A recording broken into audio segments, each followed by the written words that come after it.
Okay, so let's start with our new Tech Talk session.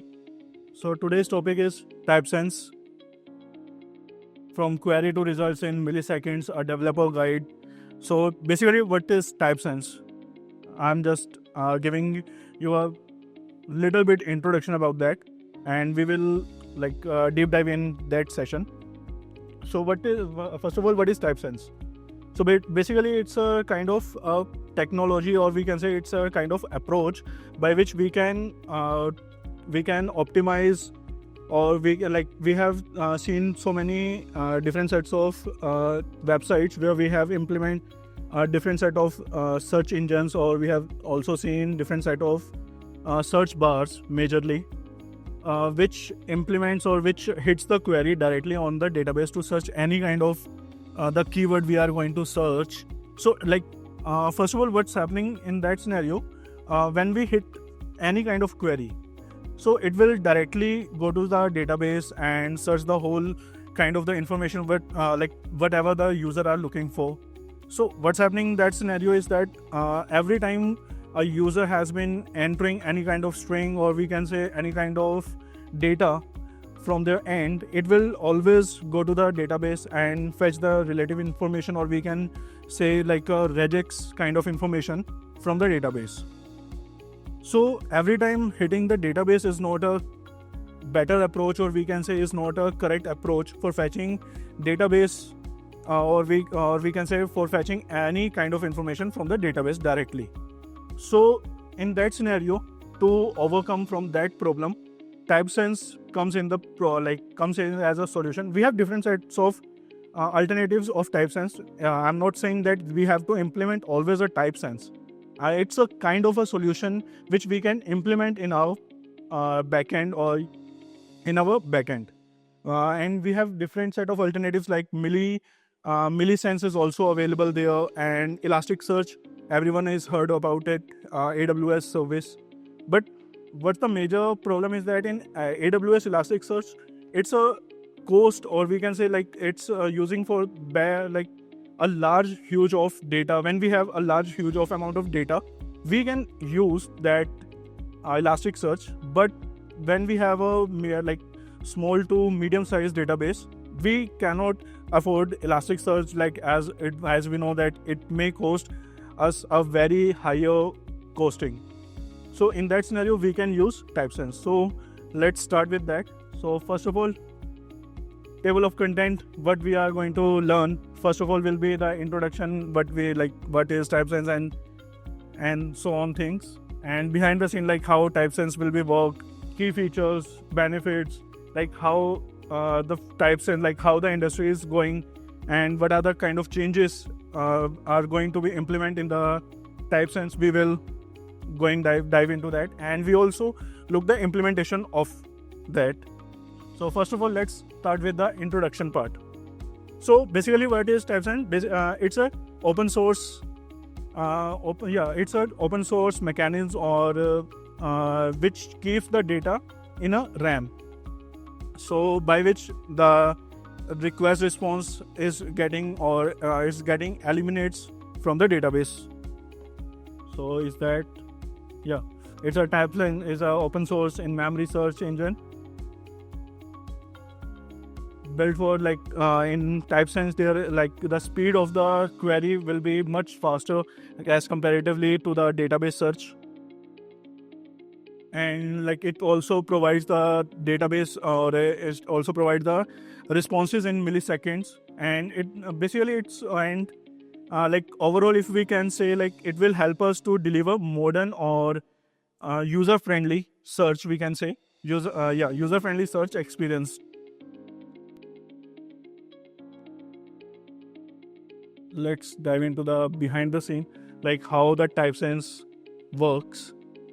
So basically, it will build over the C++ environment. As we know that C or C++ is those kind of languages that don't have to build or compile any kind of which will we can say which will much take time, or interaction with the machine. It will directly interaction with the machine. so it will be a must way faster. And in that type sense, the database is like stored in a collection format, just like a MongoDB, we can say. But we can also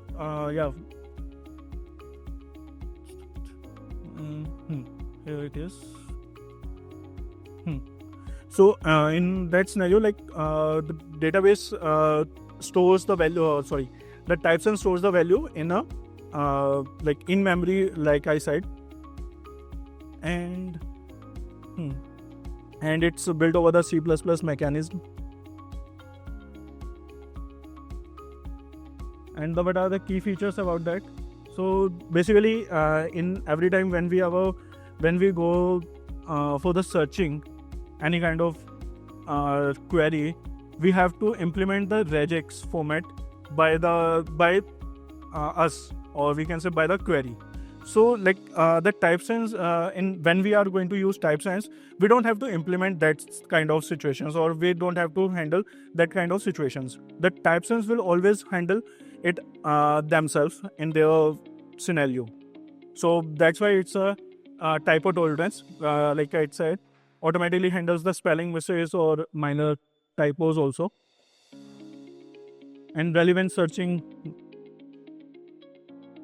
scalability, there is no kind of any problem where we can, or where we have to face the problem. We just have to store we have to store the data to that TypeSense memory, and we can like it's using the RAM. So there is no kind of foundation like we have to increase the memory, or no such problem is there. And GeoSearch location, it will help us to find the or fetch the information about the geopolitical, or it will basically help us to find different set of geolocations also, where we have to find out the queries using light, long, and any kind of things. Next is key benefits. So what's going on in that scenario when we are searching or when we are going to search using the TypeSense, the results are much faster as comparatively to the database queries, because there is no database available in right now in that scenario, because the request is going to the server, and server will handle all the data or data handling over their RAM. So there is no another layer available where from the database, or like if we have built any kind of EC2 instance for other database handling, or where we have maintained database on another server, so there is no lag or lack of the time lag, or we can say there is no time lapse in that scenario. We can get the time result much faster. So it says like it's built for the speed, and second benefit is easy to set up. We don't have to set up the whole scenarios, or we don't have to set up the another separate engine or separate AWS service or any kind of other service. Like we have to implement or deploy different sets of we can say like different sets of projects, or we can say databases. So it's easy to set up. Next is typo tolerant. Like we don't have to manage it, the spellings or regex, which I said earlier. So it will handle all by themselves. And the most key benefit is that open source. It's a open source, so we don't have to there is no such kind of cost or cost issue where due to its open source. Let's move forward. Future of the searching. So sorry, my bad. So basically in that like in current environment of TypeSense, there are like so many things available, but there are some key features which are under developments. First one is AI powered search, by which like TypeSense AI, TypeSense, we can integrate it using the AI driven features. Next is real time processing. It's in under development right now. Next one is voice searching optimizations. Like in that scenario, we don't have to always enter the data manually. We can in our by the time we are our devices is developing, and there are so many things available in the voice command mode and so on. So that feature is also in the under development for the TypeSense. And last one is enhanced analytical and insights. So basically, like in future or upcoming the versions of TypeSense, there are some deeper sites available, or deeper development is going on, where we have to, or we have to just provide the data to that TypeSense, and it will automatically analyze the data and provide us the information, any kind of whatever we are looking for.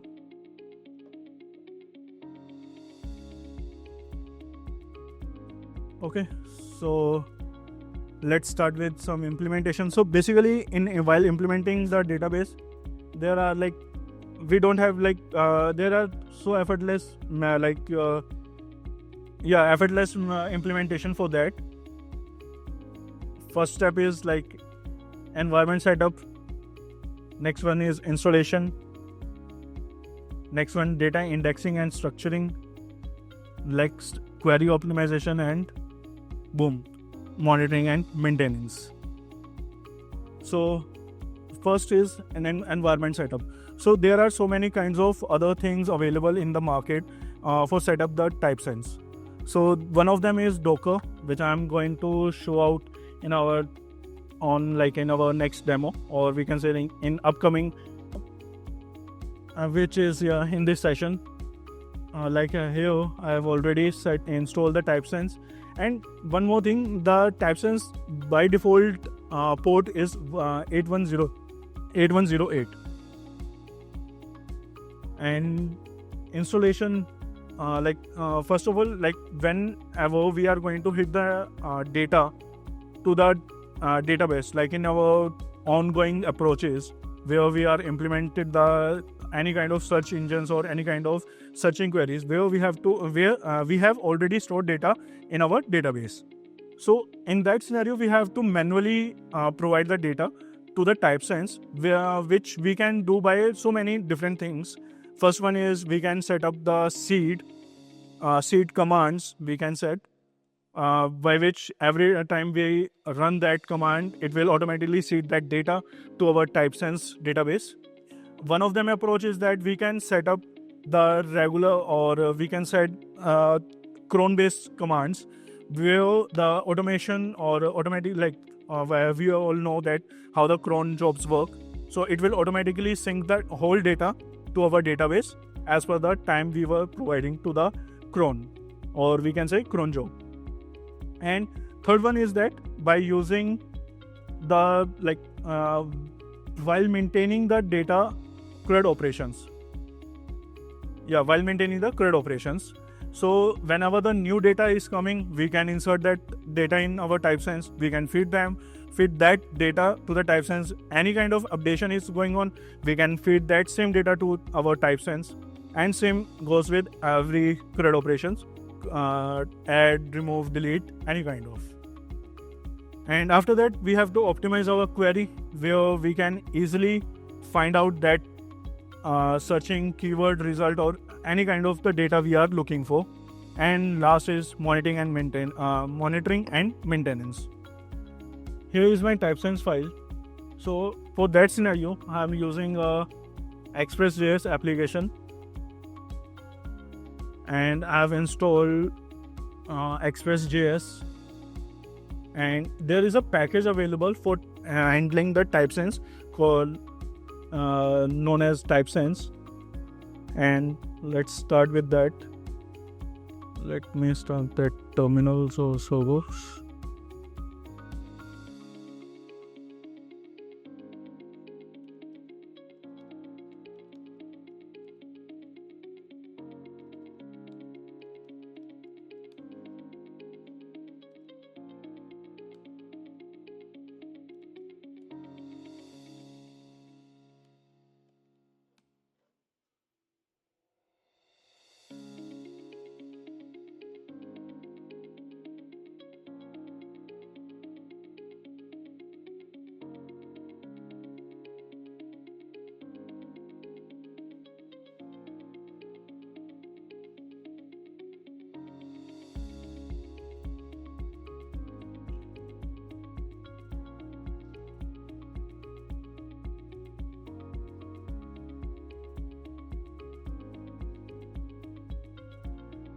Okay.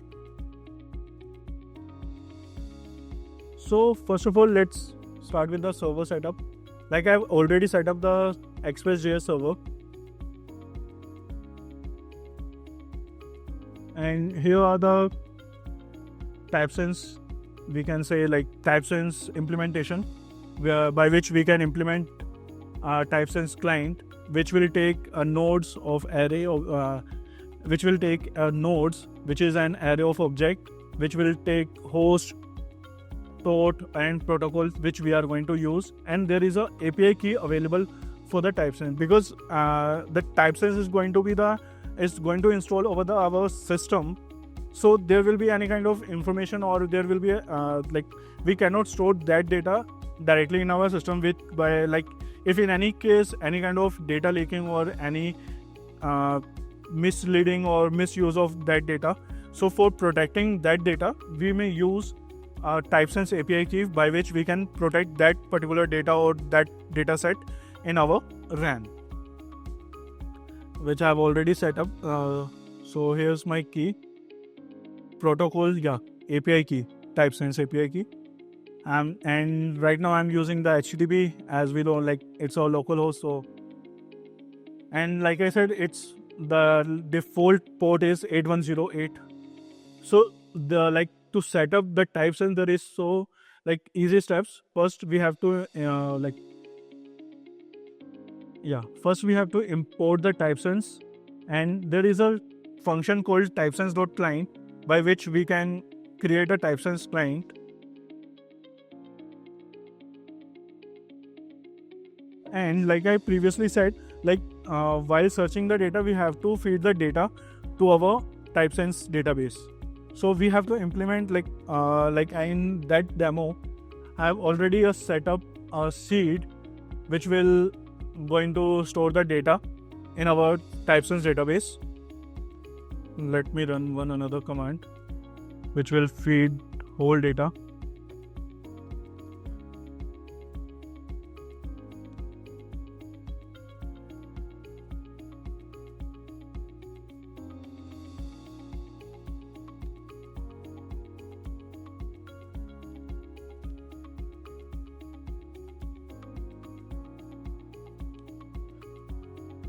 Yeah.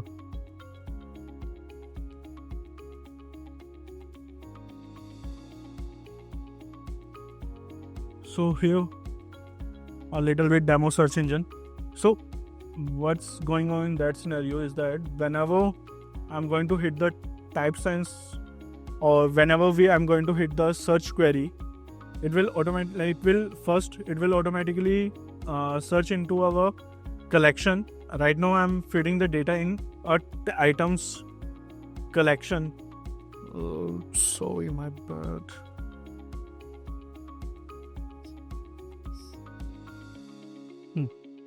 Here, like I have already set up a collection called items, whose schema is kind of ID, title, description, tags, year, and I have also write a little bit script to ensure the whole data will be inserting properly. So let's start. Like if I'm going to search THI, so it's much faster than our database, because there is no database calling or database request to our. So it will automatically fetch the relative. And if I have write in that scenario, I have all if you see, I've write a small t, but in our database it's a capital. This is with a capital T. So we don't have to manage the typo already in that scenario. So it will automatically handle that scenario. Like in that scenario, like it's my searching parameter, which will take the queue as a query, which I'm going to provide, or which I am looking for the key. Second one is query by, where we have to find out that particular key. Like right now I'm looking the title and a description, and we can also we have an option per page by which we can handle how much data we have to provide. Right now I'm providing it 20. and like it's a collection. Like I said, it will have like there's a function available in our which is a dot search, and where we will pass that search parameter, and boom, then we got that result. Okay, then thank you guys.